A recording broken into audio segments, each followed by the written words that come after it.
आप सबको जय यीशु मसीह की। इससे पहले मैं अगर वचन में अपने ध्यान को कह देता है, अपनी आंखों को बंद करके आप दुआ भी के साथ चले जाओ। जीवित और समर्थी पिता परमेश्वर,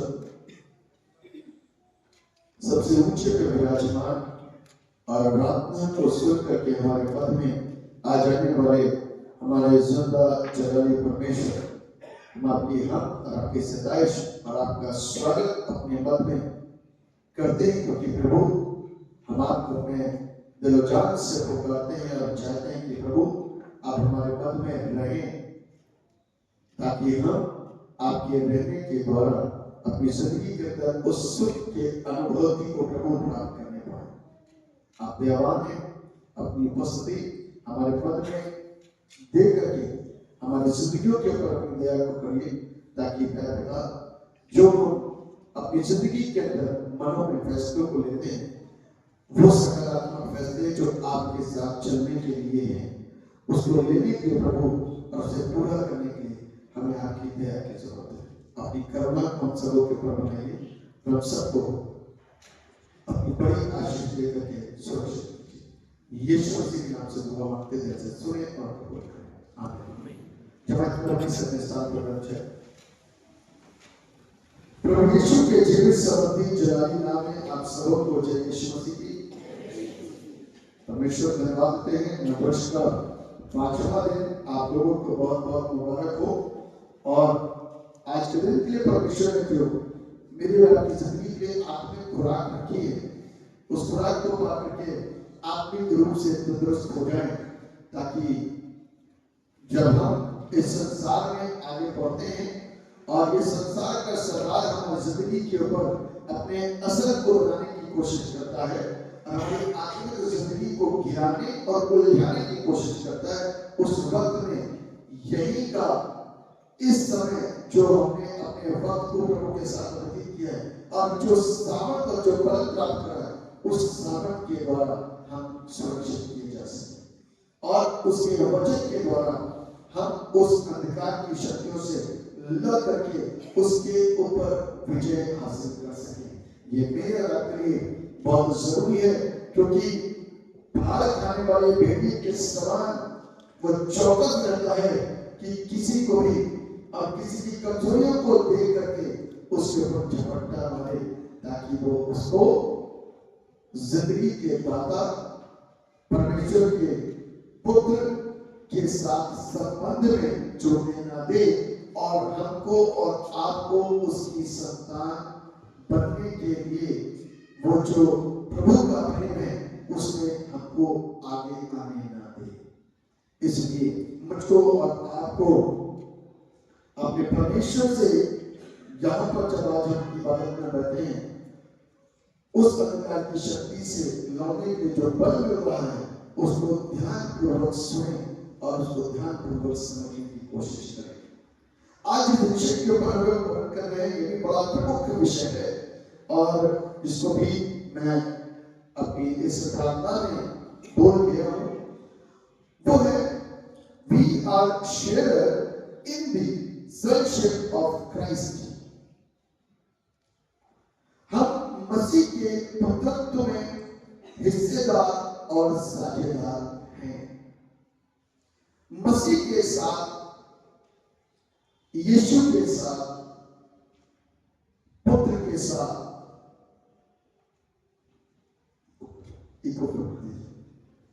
मेरा क्या रिश्ता है, कैसे हम उसके साथ में कनेक्ट हो सकते हैं। ये तो अधिकार उसने मुझको आपको दिया है। कहता है जितनों ने उसे ग्रहण किया उसने उन्हें अपने पुत्र और पुत्री होने का अधिकार दिया। और जब मेरा रिश्ता एक बाप से जुड़ता है तब मैं और आप उस अधिकार के नीचे आ जाते हैं, जो पुत्रत्व का अधिकार है, जो संतान होने का अधिकार है, जो बेटा बनने का अधिकार है। वो तभी है जब मैं और आप उसके साथ एक रिश्ते में आते हैं। रिश्ता होना बहुत जरूरी है।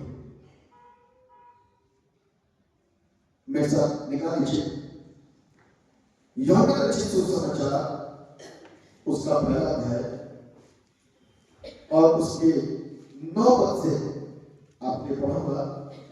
यूहन्ना रचित सुसमाचार उसका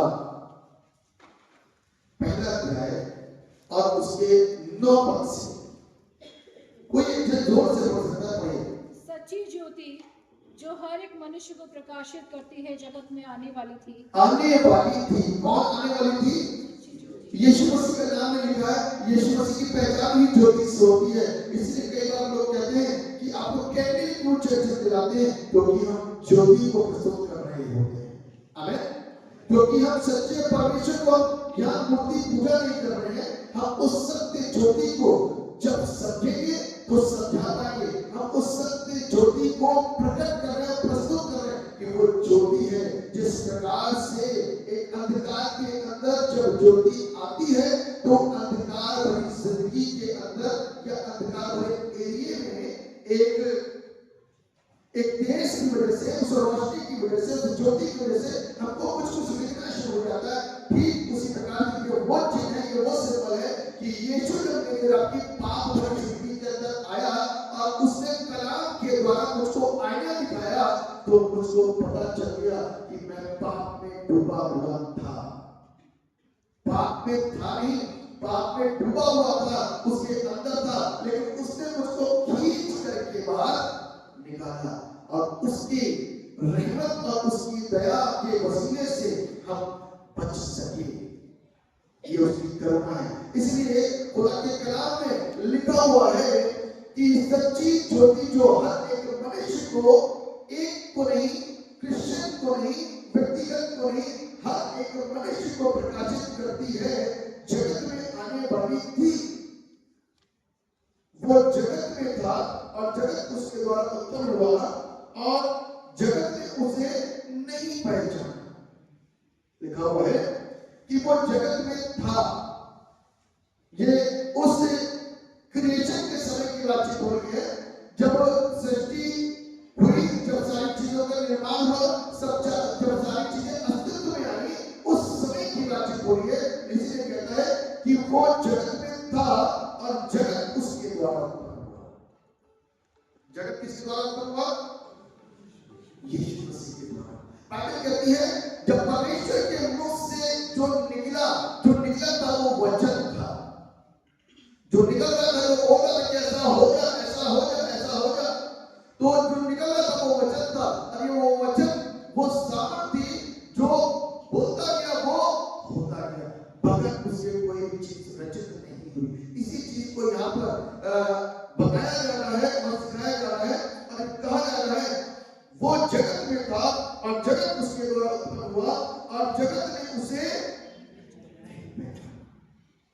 आज भी एक बड़ा प्रश्न मेरे आपके सामने खड़ा हो जाता है। ये प्रश्न सिर्फ उस जमाने का नहीं परंतु आज का भी है कि जगत ने उसे नहीं पहचाना। बाइबल को इस प्रश्न से एक बार फिर से उस कटघरे में लाकर के खड़ा कर देती है कि क्या आज मैंने और आपने अपने परमेश्वर को जो मेरी अधिकार भरी जिंदगी के अंदर आया पहचाना? कौन है वो जो कुंवारी के घर आया, पापी को रास्त बनाया, शाहों का शाह कहलाया? मेरा यीशु है। यदि हम इस बात को जानते हैं कि वो मेरा यीशु है तो उस यीशु के ऊपर मुझको आपको विश्वास करने की जरूरत है, क्योंकि यीशु मसीह अपनी सेवा काल के दौरान में मरकुस रचित सुसमाचार उसका 8वां अध्याय और उसका 27वां पद एक खोल लीजिए। मरकुस रचित सुसमाचार उसका 8वां अध्याय और उसका 27वां पद में क्या से लिखा हुआ है, पढ़िए जोर से।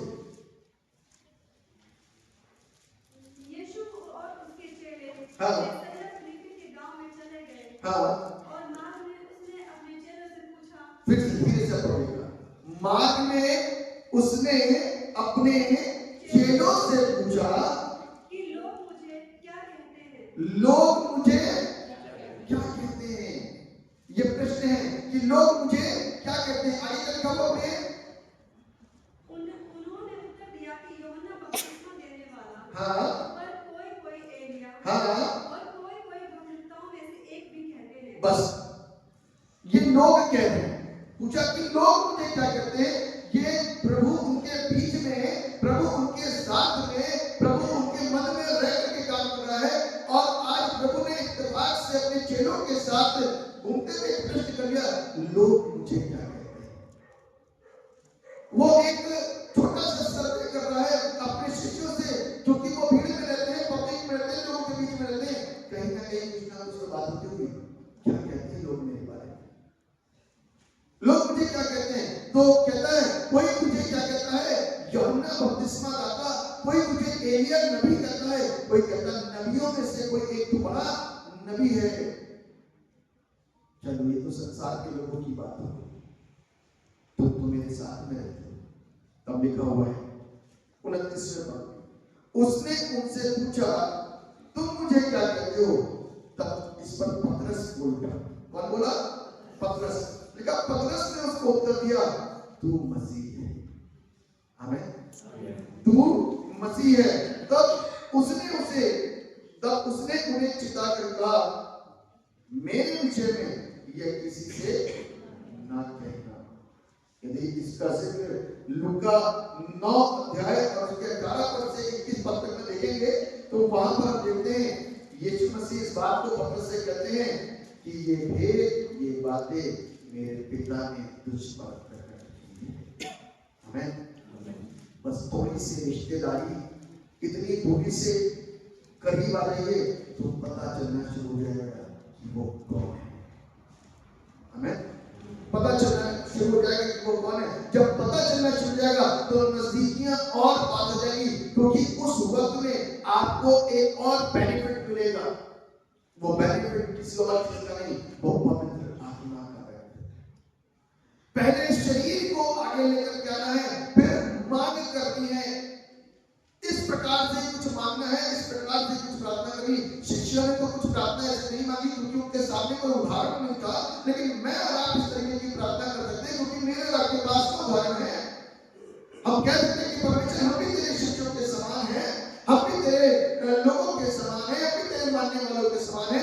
जो कृपा जो दया तूने उनके पास बंद दरवाजे से होकर के जाकर के की और उन पर फूंक करके उनको पवित्र आत्मा दिया, क्योंकि डरपोक वो भी थे, हारे हुए वो भी थे, कमजोर वो भी थे, मृत्यु का डर उनके अंदर भी था।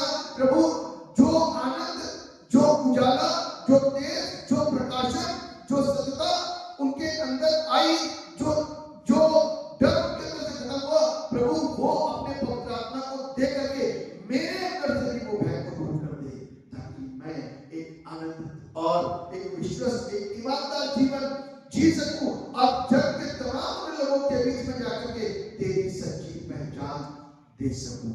आमीन। लोग मुझे क्या कहते हैं। और जब चेले बता रहे थे कि कोई मुझे यूहन्ना बपतिस्मा दाता कहता है, कोई एलिया कहता है, कोई नबियों में से कोई बड़ा नबी कहता है, इससे बढ़कर के कोई नहीं जानता, क्योंकि ये जितनी सोच थी सांसारिक थी, अभी वहां तक भी तो सोची नहीं हुई, अलौकिक बातें तो जानते ही नहीं है। इसलिए एक इंसानी सोच, धरती की सोच जो देखता है सिर्फ उतना बता सकता है, जो जहन के अंदर पवित्र आत्मा के द्वारा आ रहा है वो तो पवित्र आत्मा जब तक ना बताए और परमेश्वर ना बताए तब तक हम वहां की बातें नहीं कर सकते। हम मनुष्य धरती की बातें नहीं करेंगे। तो इसलिए सारे लोगों का एक साधारण सा जवाब था, लोग तुझे यूहन्ना बपतिस्मा दाता एक इंसान था, लोग तुझे एलिया एक इंसान था, लोग तुझे नबियों में से एक नबी, क्योंकि वो भी सारे इंसान थे। लेकिन पतरस क्या कहता है, तू परमेश्वर का पुत्र है, मसीह है, तू मसीह है। मसीह शब्द सुनते ही यीशु ने कहा चुप हो जा, ये सारे भेद तुझ पर मेरे बाप ने प्रकट किए। और जब पतरस इन सारी चीजों को जान गया तो तभी वो उससे अपने प्रेम को और अधिक दिखा सकता है। यदि हम उसको और उसकी खूबियों को और उसके टैलेंट को, उसकी सामर्थ को नहीं पहचानते तो उसके साथ में अपनी रिश्तेदारी को जोड़ेंगे नहीं। रिश्तेदारी जुड़ती तभी है जब हम उसके साथ में अपने रिश्ते को मजबूत करेंगे, उसको जानेंगे कि उसके अंदर की खूबियां क्या है। वो अपनों के बीच में आया, उसके अपनों ने उसे नहीं पहचाना। कहा वो जगत और जगत ने उसे नहीं पहचाना। इस जगत के अंदर ही जगत का जिक्र कई बार आ चुका है, क्योंकि परमेश्वर ने जगत से ऐसा किया और ये जगत पहचानी नहीं है। और ये जगत में कौन है? हम और आप। और परमेश्वर जगत के सब लोगों के लिए, यानी कि हम सब लोगों के लिए इस धरती पर आया ताकि हमारी अंधकार भरी जिंदगी के अंदर वो अपने वचन के प्रकाश को दे करके, उस ज्योति को डाल करके मुझको अंधकार से ज्योति में ले आए। जिस दिन मैं और आप ज्योति में आ जाते हैं ना, जिस दिन वो प्रकाशन मेरे आपके पास में, जिस दिन वो रेवलेशन मेरे आपके पास आता है, उस दिन मैं आंसुओं के साथ नहीं होगा। जब पवित्र आत्मा स्पर्श करता है उस समय तौबा के आंसू होते हैं। जब पवित्र आत्मा छूता है मुझको और आपको और मेरे और आपके ऊपर ठहरता है, जब माहौल बदलता है, तब वो आंसुओं के साथ में रोना होता है। दो प्रकार से, एक आंसू के साथ में रोना होता है क्योंकि एक इंसान को उसका अपना पाप समझ में आ जाता है कि आई एम अ सिनर, मैं पापी हूं। इस बात को जान करके कि वो पवित्रता मेरे सामने उपस्थित है, वो पवित्रता मेरे सामने खड़ी है और उस पवित्रता के सामने ये अपवित्र कैसे रह सकता है, इसलिए जार जार आंसुओं से रोता है। ये स्पर्श है, ये टच है पवित्र आत्मा का। दूसरी तरफ एक और रो रहा होता है तो जोर जोर से, एक और चिल्ला रहा होता है तो जोर जोर से, वो पवित्र आत्मा का काम नहीं, वो पवित्र आत्मा के तेज से डर करके दुष्ट आत्मा रो रही होती है। जिस शरीर के अंदर दुष्ट आत्मा होती है, शैतान कॉपी करता है, इस बात को ध्यान रखिए। शैतान यीशु की कॉपी करता है, हर एक चीज की कॉपी करता है, इस बात को ध्यान रखिएगा। दो व्यक्ति रो रहे हैं, एक पवित्र आत्मा से भरा, एक दुष्ट आत्मा से भरा हुआ, लेकिन दोनों के अंदर से अलग अलग चिन्ह प्रकट हो रहे होंगे। एक का रोना ये समझ में आएगा कि वो तौबा के साथ उसके मुख से शब्द भी निकल रहे होंगे, लेकिन एक बेचैन हो रहा होगा, मुझे छोड़ दो, मुझे यहाँ से जाने दो। वो चीजें अलग प्रकट हो रही होंगी। दोनों को समझने के लिए हमें प्रभु के साथ में उस संक्षिप्त में जुड़ना है, वो संक्षिप्त को प्राप्त करने के लिए रिश्ता होना। मेरा पहला पॉइंट यही है कि हम और आप अपने यीशु मसीह के साथ में उस रिश्ते को कायम करें, जो रिश्ता बन जाने के बाद में जो अधिकार मेरे आपके पास में आएगा, उस अधिकार से हमारा सब कुछ कर सकते। मेरे साथ यूहन्ना रचित सुसमाचार इसका पहला अध्याय इसका 12वां पढ़िए जोर से। परंतु जितनों ने उसे ग्रहण किया, उसने उन्हें परमेश्वर की संतान होने का अधिकार दिया। उसने उन्हें परमेश्वर की संतान होने का अधिकार दिया। अधिकार दिया कब? जितनों ने उसे ग्रहण किया। लिखा है उसने उन्हें परमेश्वर की संतान होने का अधिकार दिया। अब परमेश्वर को तो किसी ने नहीं देखा। यीशु कहता है जिसने मुझे देखा उसने बाप को देखा। अब हमको हम किसको देख रहे हैं? नीचे पुत्र को देख रहे हैं। तो पुत्र को ग्रहण करना है, पुत्र की बातों को ग्रहण करना है, क्योंकि पुत्र जो कुछ भी है और जो कुछ भी अपने साथ लाया है वो वहां से लाया है, क्योंकि वो पृथ्वी का नहीं, वो आसमान का होगा। और वो आसमान से नीचे आया तो आसमानी बातों को और आसमानी चीजों को लेकर के आया, ताकि मेरे और आपके बीच में आसमान के खुदा को प्रकट कर सके। और इसीलिए यहाँ पर लिखा है कि उसने उन्हें परमेश्वर की संतान होने का अधिकार दिया, अर्थात उन्हें जो उसके नाम पर विश्वास रखते हैं। किसके नाम पर विश्वास रखते हैं? यीशु के नाम पर विश्वास रखना बहुत जरूरी है। इसीलिए जब हम प्रार्थना करते हैं ना, तो पिता आपसे प्रार्थना करते हैं कि ये मरीज, ये बीमार ठीक हो जाए। आप दया करेंगे तो ये ठीक हो जाएगा। इस दुआ को हम अपने उद्धार करने वाले एकमात्र जीवित प्रभु यीशु के नाम से मांगते हैं, काम उसी समय हो जाएगा। आमीन। क्योंकि वहां पर हम त्रिएक परमेश्वर की प्रेजेंस को देख रहे हैं, और जहां यीशु का नाम आया, पिता ने सुना, आज्ञा दी, पवित्र आत्मा ने सारे काम को करके रख दिया। आमीन। क्योंकि वो पवित्र प्रेजेंस जो है, आप सोचिए, ना मुझे कुछ दिख रहा, ना सामने वाले को दिख रहा कुछ, ना बीमार को कुछ दिख रहा, लेकिन वहां पर दुष्ट आत्मा को पवित्र आत्मा दिखाई दे रहा है। वहां पर दुष्ट आत्मा को पवित्र आत्मा यानी कि शैतान को परमेश्वर दिख रहा है। इसलिए वो चिल्ला करके उस स्थान को छोड़ करके भाग जाता। और जो बंदा बिल्कुल बेचैन, लाचार, अस्वस्थ, बीमार, लाचारी में रहता है, वो इंसान एकदम से ठीक होने के, बीमारी से चंगाई के बीच में जो काम हुआ ना, वो शैतान को मालूम और परमेश्वर को मालूम। मेरा काम प्रार्थना करना, बीमार का काम चंगा होना। दोनों को जीवन देने का काम यीशु का है। परमेश्वर जीवन देता है, यीशु का नाम ही काफी है। इसीलिए वो नाम दिया है जो सारे नामों में सबसे श्रेष्ठ और ऊंचा और शक्तिशाली नाम। इसलिए मेरा प्रश्न फिर उठता है, what do we understand by the such? हम उस पुत्रत्व को कैसे समझ सकते हैं? क्या समझते हैं? पुत्रत्व कैसे प्राप्त होगा? वो तभी प्राप्त होगा जब हम उसके साथ रिलेशनशिप में आएंगे।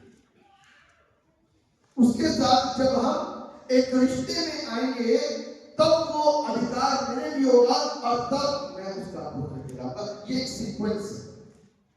बाइबल कहती है, जितनों ने उसे क्यों ग्रहण कर रहे? क्योंकि हमें स्वर्ग जाने की इच्छा है, क्योंकि हमें उसके पुत्र बनने की इच्छा है, क्योंकि हमें वो अधिकार प्राप्त करने की इच्छा है। इसलिए हम उसको ग्रहण करने के लिए उसके पास आ रहे हैं। और जब हम उसके पास आ रहे हैं उसको ग्रहण करने के लिए, तो ऐसे ग्रहण करेंगे। अब जॉन द बैप्टिस्ट कुछ भी बोल दे, चाहे उसको सांप के बच्चे बोल दे, चाहे कुछ भी बोल दे, लेकिन हम ये समझते हैं कि वही उद्धार करता, मुक्ति दाता है। अब कोई जितनी गलतियां करी है उसका भुगतान नहीं भुगतना है कि एक शिक्षा मेरे ऊपर कैसी भी आ जाए, कैसे भी मुझको कोई कुछ भी क्यों ना बोल दे, शांतिपूर्वक सर झुका करके उसके साथ रहता है। आपको मालूम है उस वक्त में जो जंगल में जाया था, यूहन्ना बपतिस्मा था, उसकी शब्दावली भी जंगली हुई थी, है ना? उसकी शब्दावली भी कैसी हुई थी? जंगली हुई है। सांप के बच्चे, क्योंकि उसको मालूम है ना कि सांप सब जानवरों में सबसे ज्यादा धूर्त है, कनिंग है। इसीलिए वो उसको बता रहा है कि मनुष्य के अंदर जो स्वभाव है वो धूर्त स्वभाव है। इसीलिए वो इस तरीके से विचार करता है, हे सांप के बच्चों, तुम्हें किसने चिता दिया? लेकिन भीड़ की भीड़ लगी थी। सर झुका के बात करो, उनको सांप के बच्चे कहो या किसी के बच्चे कहो, लेकिन हमने तो अब यीशु के साथ में रिश्ता जोड़ देना है। और वो मन फिराओ का बपतिस्मा ले रहा था, लोग आ रहे थे और मन फिरा करके उसके बाद क्योंकि संसार से यीशु के पास आने में, मन को संसारिकता से पवित्रता में भेजने में बहुत वक्त लगता है,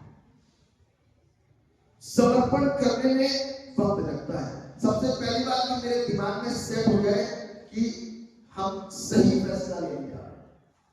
तो उन लोगों के अंदर ये सेट हो गया कि यीशु ही उद्धार करता है, क्योंकि जॉन द बैप्टिस्ट को इसलिए भेजा गया था कि वो मार्ग सिखा करे, सत्य सिखाए।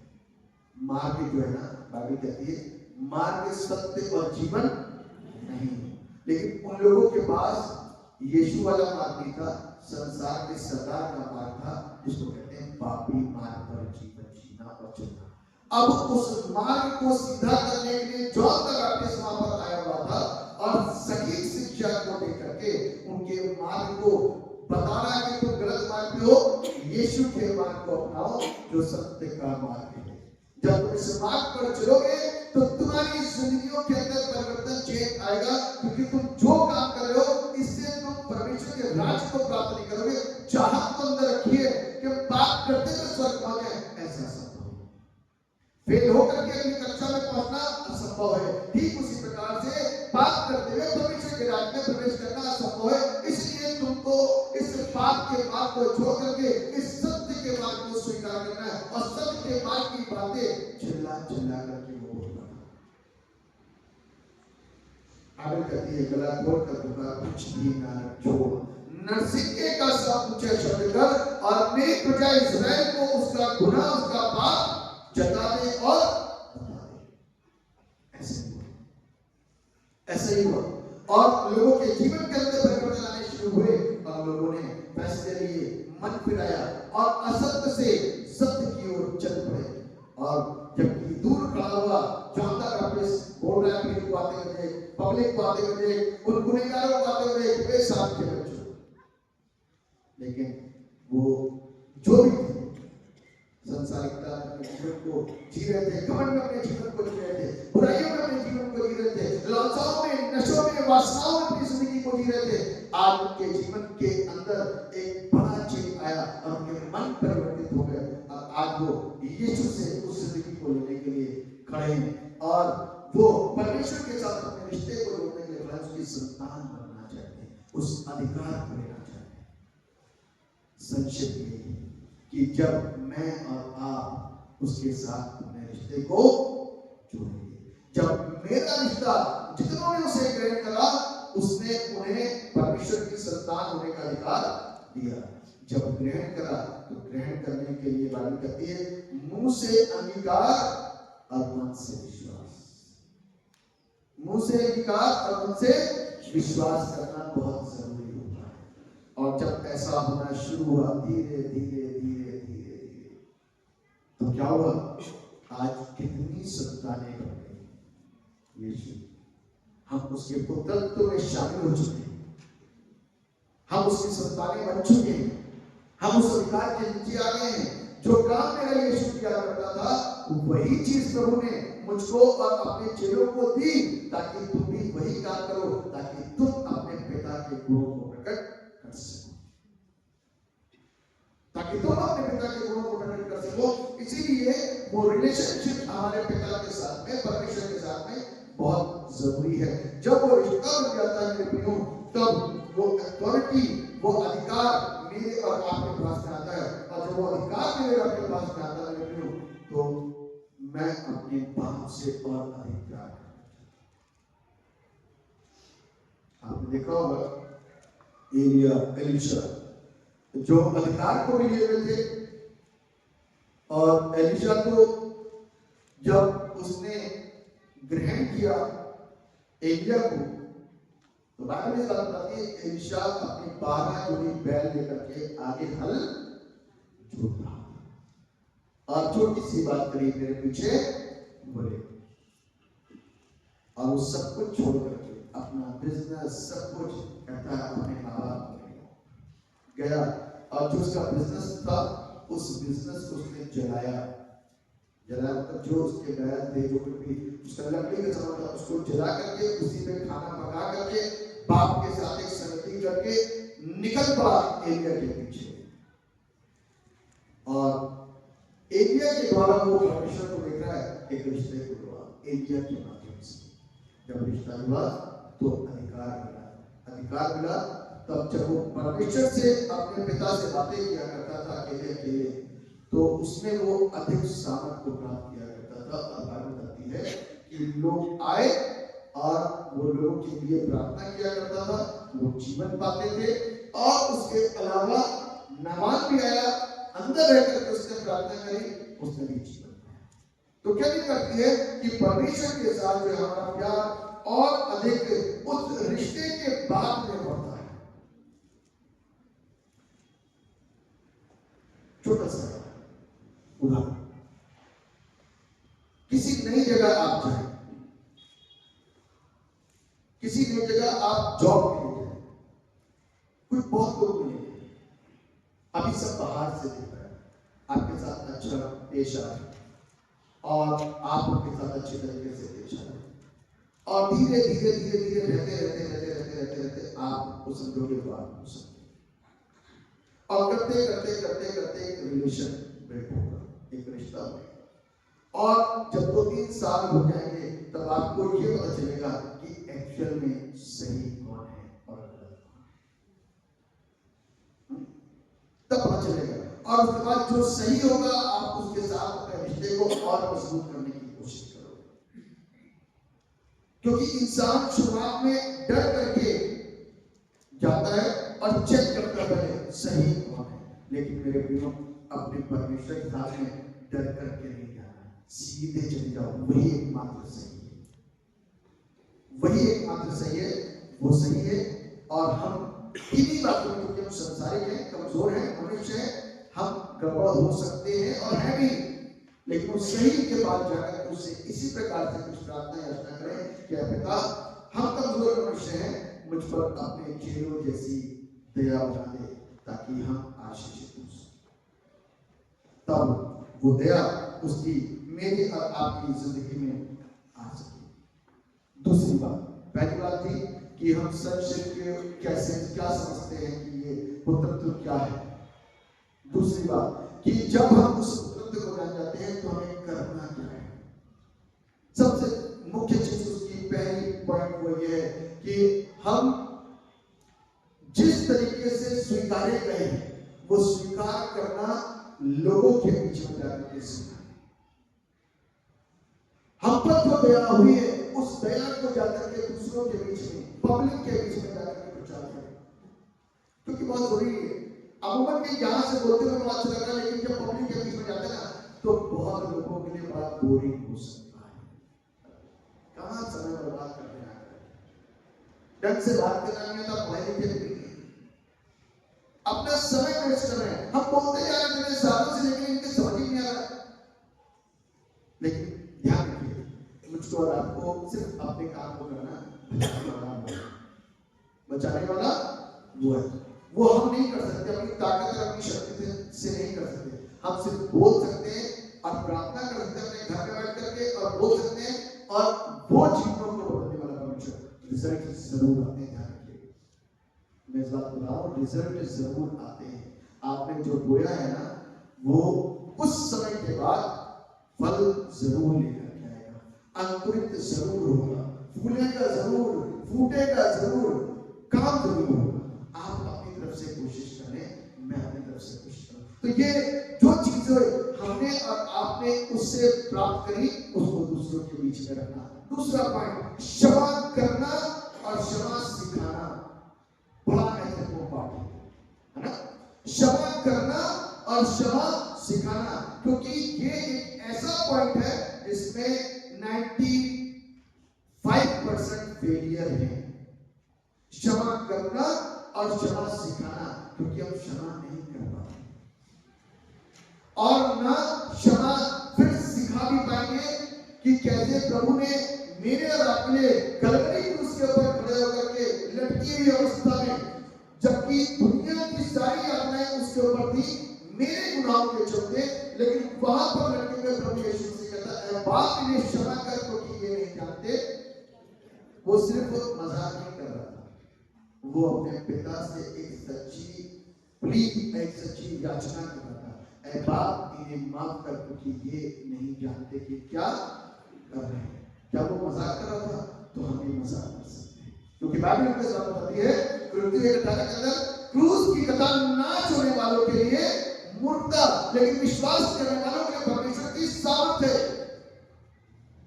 यदि वो मजाक कर रहा था तो ये ध्यान रखिएगा कि क्रूस की कतार मेरे और आपके लिए ना छोड़ने वालों के लिए वो मूर्खता है।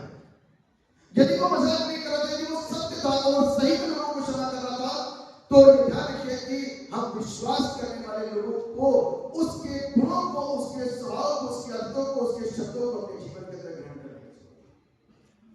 जब हम इस स्वभाव में होकर के सेवा को करेंगे तभी सेवा कर पाएंगे, अन्यथा संक्षिप्त ब्रेक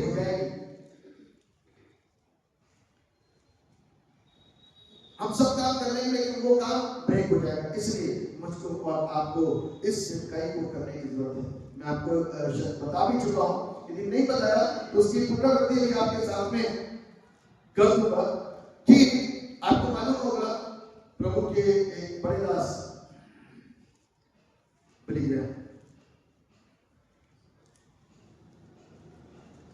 ग्रैहम थे। अभी किसी चीज की कहते हैं कि प्रभु के दास ना बैकिंग में बिली ग्रैहम थे। उनकी बैकिंग नहीं थे। अभी जो बीच में कॉल हुई थी नहीं वो नहीं मैं बताऊंगा, हो सकता है आपको नाम याद है। दो बिली ग्रैहम थे कि मैं गलती ना करूं। तो उनकी बेटी ने अपने बाप के घर को छोड़कर विवाह करके अपने बाप का मुंह काला करके एक इतना रिस्पेक्टेड प्रभु का दास जब वो छोड़ करके चली गई तो लोगों ने प्रभु के इस दास को बहुत ज्यादा बुरा बोला कि अपने घर को ही नहीं सिखा पाए, दूसरे को सिखाने के लिए। कुछ समय के पश्चात वो बेटी का कॉल आता है, मैं वापस आ गया। बाप ने कहा कोई कुछ नहीं बोलेगा, मैं बात करूंगा। अब घर वाले डर गए, माँ भाई बहन प्यास को बुरा हो गया। लेकिन जब लड़की वापस आई, उसी प्रभु के दास ने इस बात को बोला, अंदर जाओ, अपने घर में खाना खाओ, नई शुरुआत करो।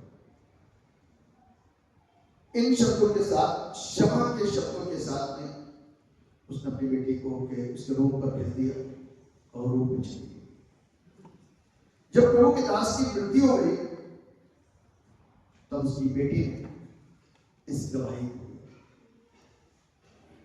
कि मेरा बाप, मेरे पिता, मेरे फादर दुनिया के एक प्रसिद्ध सेवकों में से एक सेवक, जिनके मुंह को मैं काला करके उनकी सेवकाई के ऊपर एक सवालिया निशान बना के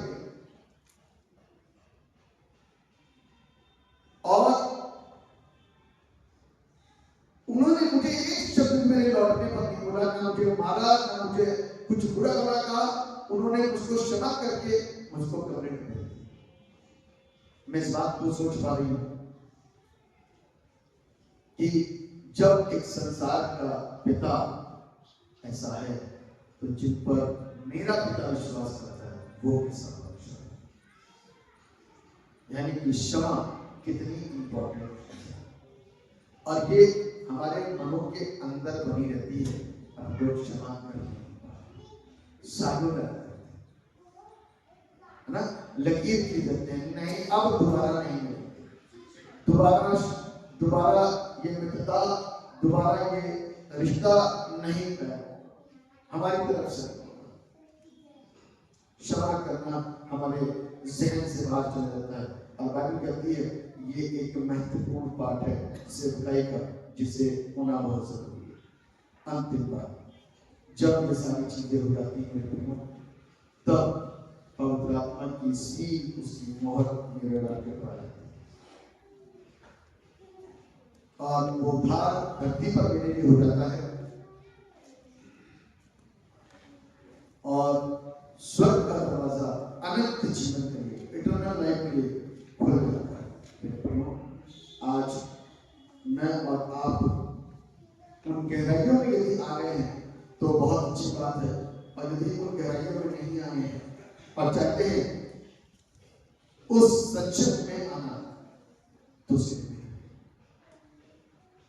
जब हम ऐसा करेंगे तो अवश्य है कि परमेश्वर की आशीष मेरे अपनी जिंदगी में ही नहीं, परिवार में,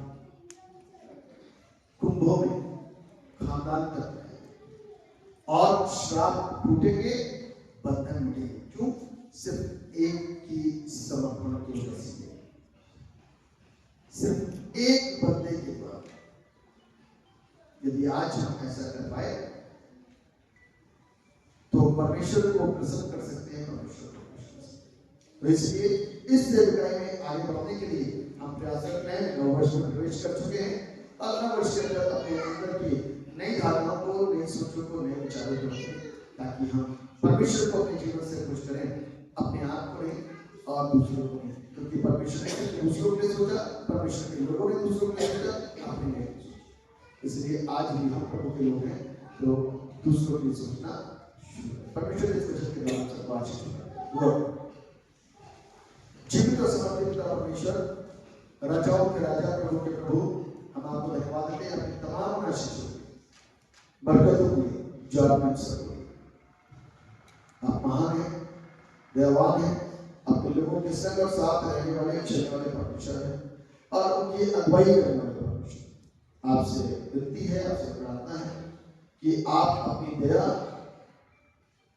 अपने लोगों के ऊपर बना दीजिए। जो आशीष आपने चेलों को दी, उनकी कमजोरियों को ध्यान रखते हुए, क्योंकि वो सेवकाई के लिए उतरने वाले थे। आपको मालूम था कि मेरा 33.5 वर्ष का जीवन इन्हीं के साथ में गुजरा है, अब मैं किसी दूसरों को तैयार नहीं कर सकता, क्योंकि मैं अब चाह रहा हूं सारा ज्ञान, सारा अनुभव, जिंदगी का तजुर्बा जो मेरे साथ व्यतीत हुआ वो इन्हीं शिक्षकों का था, इसलिए इन्हीं को सामर्थ्य प्रभु वही तेज, वही सामर्थ, वही प्रकाशक, वही पवित्र आत्मा पिता हम सबके ऊपर नाज़िल कीजिए, अपनी दया को बनाते हुए और हमारे जीवन को नजरअंदाज करते हुए, ताकि हम भी पिता परमेश्वर आपके उस राज्य को प्रभु आपकी मर्जी में होते हुए बनाने पाए और आपके पुत्रत्व में खुद शामिल हो और दूसरों को भी शामिल कर सके। आप दया करें, यीशु के नाम से दुआ मांगते हैं, आमीन।